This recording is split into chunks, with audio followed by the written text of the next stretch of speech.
नमस्कार मित्रों, मैं पंडित अखिल शुक्ल, जय महाकाल आयुर्वेद। मैंने कल एक वीडियो डाला था शिलोदक के बारे में। बहुत सारे लोगों के प्रश्न थे शिलोदक के संबंध में।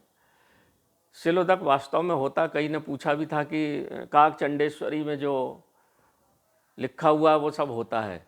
बिल्कुल होता है मित्रों, प्रयास करोगे तो सब होता है, प्रयास नहीं करोगे तो फिर कुछ भी नहीं होता है। घर में बैठे रहोगे तो आपको जंगल जाना पड़ेगा।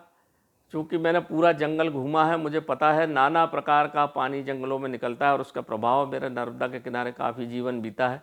और मेरी निगाह ऊपर तो कम, ज़मीन पे ज़्यादा रहती थी, इन्हीं कामों पे ज़्यादा रहती थी, जड़ी बूटियों पे। तो कैसे प्रभाव होता है शिलोदक का मैं आपको बता भी देता हूँ। आप देखेंगे तो आश्चर्यचकित हो जाएंगे। ये देखिए, यहाँ पर ये शंख रखे हुए हैं, ये इसमें पत्थर भी लगा हुआ है। ये शंख है, ये पूरा ठोस पत्थर का शंख है। ये देखिए, ये पूरा ठोस पत्थर का शंख। ये सभी शंख जो है ये पत्थर के हैं पूरे। ये छोटा से छोटा शंख है। अब ये शंख पत्थर में कैसे बदले? ये करीब करीब 33 करोड़ साल में बदले हैं।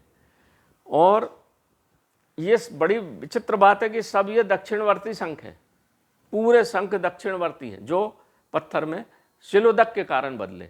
अब हो सकता है क्षणोदक से बदले कि उष्णोदक से बदले कि किस पानी से बदले, क्योंकि नर्मदा के किनारे बहुत जगह, मांडू आप चले जाएंगे तो जगह जगह पानी बहता है। ऐसा नर्मदा के किनारे हजारों जगह झरने हैं जहाँ से पानी बहता है। और किस से बदले हैं ये अपन नहीं कह सकते, क्योंकि मेरे को तो ये जहाँ पे मिले वहाँ ज़रूर झरना मिला है गर्म पानी का, ये बात बिल्कुल पक्की है।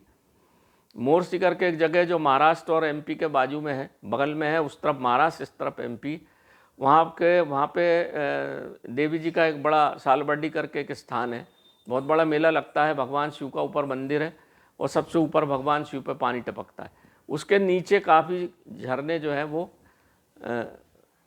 गर्म पानी के, वहाँ पर भी मुझे कुछ मिले हैं। ये छोटे वाले सब वहाँ पे मिले हैं। ये छोटे वाले शंख जो हैं सब वहीं के हैं। ये बाकी ये जो बड़े हैं ये दूसरे स्थान से मिले। अब देखिए इसके अंदर पत्थर, ये देखिए हीरा ही है। ये चमक देख लो आप इसकी। इसके अंदर जो रेत के कण हैं वो इस तरह से हीरे से ही बदलते हैं। हीरा ही है ये देखिए, पूरी चमक देख लो इसकी।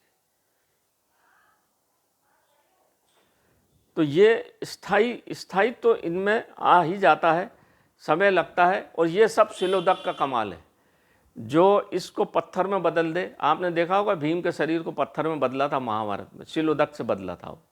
शिलोदक का तो शरीर ऐसा पत्थर का नहीं हो जाता, पर उसमें सामर्थ्य जो है, मैंने जैसा बताया था, बिल्कुल पत्थर के जैसी सामर्थ्य उसमें आ गई थी। तो ये हमारे शिलोदक का प्रभाव है। अब कृष्णोदक, उष्णोदक, मैंने जैसा बताया था आपको, शिलोदक, ये आप अगर जंगल जाएंगे तो पता रहता है, गाँव का आदिवासी को सब पता रहता है कहाँ गर्म पानी निकलता है। और चंद्रोदक तो क्या है, चंद्रमा की कला के साथ बढ़ता है। जैसे जैसे चंद्रमा बढ़ता है वैसे वैसे उसका पानी बढ़ता जाता है। जैसे जैसे चंद्रमा कम होता जाता है पानी कम होता चला जाता है। इंदौर के पास जो देवगुराड़िया का मंदिर है उसका विवरण पुराण में है। वहाँ पे दूधिया नाला, दूधिया गांव आज भी है, दूधिया नाला आज भी है, पर आज उसके अंदर गटर बह रहा है, मलमूत्र का पानी बह रहा है। वो मंदिर के अंदर जाएंगे आप बरसात में तो शिव भगवान पे पानी सफ़ेद रंग का गिरता है, आज भी गिरता है। वो है चंद्रोदक। उसका यदि आप आचमन करेंगे, और 12 महीने पानी गिरता है, बस बरसात में सफ़ेद गिरता है, बाकी वो पानी के जैसा हो जाता है। पहले ऐसा बोलते हैं कभी वहाँ दूध गिरा करता था, तो सही होगा ही। उसके पीछे भी एक छोटा सा मंदिर है, वहाँ पे भी एक छोटा सा कुआं है, वहाँ पे भी पानी हमेशा भरा रहता है। उस पानी में इतनी दिव्यता है, जड़ी बूटी की दिव्यता है कि उस पानी का अगर आप प्रयोग करते रहेंगे तो बहुत सारे आपके रोग अपने आप हो जाएंगे। इसलिए आदिवासी लोग बीमार नहीं पड़ते, बहुत सारा तो ये इन्हीं पानियों का उपयोग करते हैं। और ये जो शंख है, ये दिव्य शंख है मित्रों, इनमें स्थायित्व गुण रहता है। जो हीरे में गुण होता है स्थायित्व का, हीरा का कीमत केवल इसलिए है कि उसमें स्थायित्व गुण है और कुछ नहीं है। वो एक ऐसा पत्थर है जो इसमें स्थायित्व और हजारों वर्ष तक पड़ा रहे तो खराब नहीं होता, बस यही उसकी मुख्य कीमत है। ऐसे ही ये भी है और यही गुण इनमें भी है। तो जब भी आप कभी जंगल जाएं तो थोड़ा ध्यान से देखें, आपको बहुत सारी चीज़ें ऐसी मिलेगी जो इस तरह की होंगी जो आपके जीवन के लिए अत्यंत लाभकारी और उपयोगी होगी। तो यहाँ ये छोटी सी बात थी मित्रों, कई लोगों के प्रश्न थे। तो कैसे बनता है, कैसे बदलता है, और क्षणोदक में अगर आप ऐसा शंख डाल देंगे तो क्षण भर में वो पत्थर में बदल जाएगा। मास भेदी में 1 महीना लगेगा, वर्ष भेदी में 1 साल लगेगा, और सीप डालेंगे तो काली पड़ जाएगी। ये हमारी पहचान है, सिलोदक की पहचान। अगर आप उसमें हड्डी का टुकड़ा डालेंगे, सीप डालेंगे तो वो तुरंत काली होके, और जितना समय वाला होगा उतने समय में वो पत्थर में बदल जाएगी।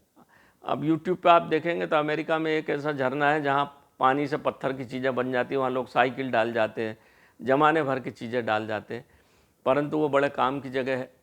ऐसे ही चित्रकूट में भी एक झरना है, वहाँ भी सिलोदक मिलता है, उसका पानी भी दिव्य है। उसको भरत कुआं बोलते हैं, शायद भरत कुआं बोलते हैं। आदिवासियों का गांव है, उसको भरत कुआं बोलते हैं। ऐसी बहुत सारी चीज़ें हैं मित्रों। तो ये छोटा सा बात थी जो मैंने आज आपको यहाँ बता दी। तो नमस्कार मित्रों, मैं पंडित अखिल शुक्ल। जय महाकाल आयुर्वेद। नमस्कार।